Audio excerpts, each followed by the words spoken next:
What's really going on in Los Angeles? Well, if you're getting left-wing news sources, it's talking about the abuse of power and authority. And if you're getting right-wing news sources, it's all about lawlessness and destruction of property. But I'm Will Roosh, the teacher that gets you to critically think. Now, if you're just getting one side of the news or the other, then you're getting very mixed things. So Tommy from Quentin Tarantino was downtown. He's like, it's very peaceful. Everything I'm seeing is peaceful. But then Anthony from Informed with Anthony was also downtown, and he was capturing all of the burning of property and violence and everything like that. So what's really going on? Well, like most things, it's the perspective that you're viewing things from. You might be in a drought, but if you turn on your faucet, water's coming out, well, everything's fine.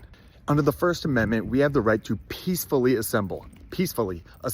And most people in most assemblies are going to be peaceful, but when some people are violent, then the whole thing gets categorized as violent. And even the definition of what's considered peaceful. If you shut down a freeway that prevents people from getting to work or getting to an emergency, is that considered peaceful? You know, is there an overreach by ICE in the way that they're detaining people? And if you see that as something that's unconstitutional as well, then what recourse do you have other than to protest? And unfortunately, riots and violence and destruction of property brings a lot more attention than peaceful protests. You can be peacefully protesting, but the news isn't going to go to that because if it bleeds, it leads. And a lot of the images that are coming out of LA of things burning and people destroying property and waving the Mexican flag in America, protesting American policies, that's going to rub some people the wrong way. But look, the problem with peaceful assemblies is, like I said, they don't get a lot of attention. So if you're just marching quietly and obeying all the laws, if you're obeying the laws, then you're not going to get a lot of attention. No one ever changed the world by towing the line. And the people that we see as American heroes, like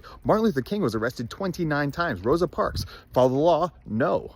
And to my conservative friends, whether you like it or not, this is deep in our American DNA. I mean, the start of this country came from violent assemblies like the Boston Tea Party or the Sons of Liberty, who were tarring and feathering tax collectors and then burning down the governor's mansion and all of these different things. That's how America started. You know, we're a country of rebels that push back against authority, sometimes violently. Now, I'm not excusing it, but it's important for you to understand that element. Look, at the end of the day, it's all of it, okay? There are some peaceful protests, there's some violent protests. There's a lot of destruction of property, there's a lot of people getting very, very scared on both sides. People getting scared of their car, getting rocks thrown at it, and also people getting scared who are here trying to do the right thing and getting deported. You know, a lot of these deportations are like a shotgun, not a scalpel. So what can you do? Well, if you want to protest, I would advise you to protest peacefully. And if you want to protest by burning property or destroying things or attacking police officers' cars, you got to pay the consequences. Again,